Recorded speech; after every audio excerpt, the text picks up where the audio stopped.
It's time for a real fake news update, not brought to you by Pfizer.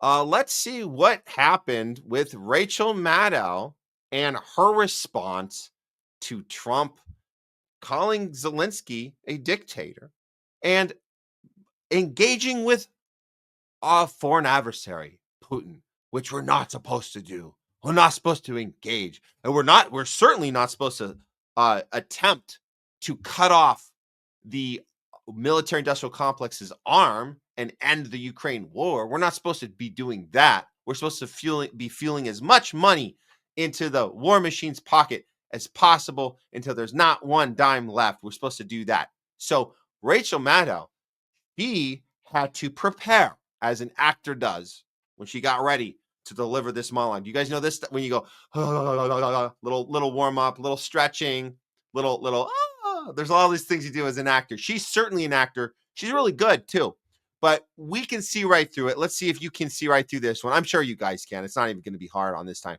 but these are the dramatic pauses, the look into the camera, the eyes, the concern. She really, really turned the notch up on this one, really turned that gauge up on this performance. This is a very melodramatic performance. This is not news. This is real fake news. Here we go. Rachel Maddow on Ukraine. We just call this Ukraine theater. Here we go. Repeatedly and eerily and in a very out of character way tells the American people he is not allowed to discuss that relationship or his communications with that leader. The political reality of this administration is going to be shaped by whether or not the people who oppose him strongly enough and effectively enough.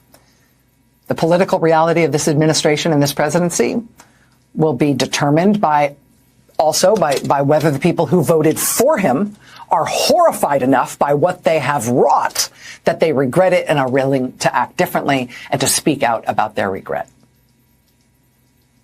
The reality of this presidency and this administration will be determined in some part by whether or not Republican officials realize that their own survival as politicians depends not on sucking up to Trump, but by helping their constituents survive him. Strong evidence supporting all of those strikes against Trump so far, frankly.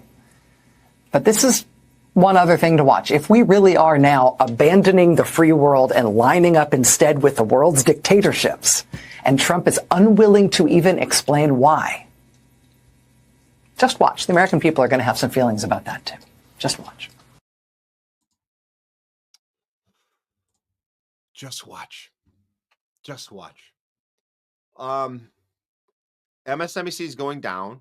Rachel Maddow is going down. She's already taken a massive, massive pay cut to remain on air to her little theater show.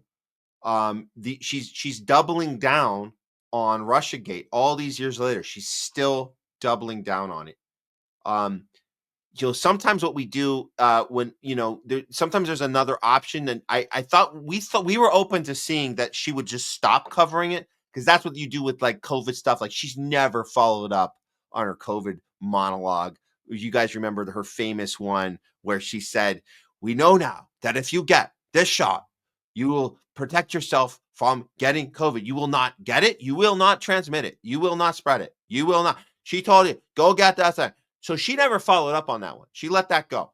But all these lies about Russia, about Putin, about the election being stolen in 2016, all of these lies about Ukraine is, we have to be there for Ukraine because Putin wants to take over the world. All this stuff, ignoring all the Burisma stuff, ignoring the pharma companies setting up shop, the bioweapon labs, knowing the money paper trail, money laundering scheme, ignoring the end of democracy in Ukraine, how we set up the puppet government and we instilled Zelensky, ignoring the Minsk agreement, ignoring the Nord Stream pipeline, which Biden admitted to blowing the hell up, ignoring all of these things, the peace agreement that Boris Yeltsin went out and sabotage in March of 2022, ignoring all these things and ignoring that Trump ran on ending the Ukraine war. There's a lot of people we know right here, people that voted for Trump for this one issue. And you're going to double down on your rhetoric, your theater that this president we just elected is going to enable the next Hitler to take over the planet. And the people are not going to take it. She's saying, just you wait, just you wait, just you watch, just you watch.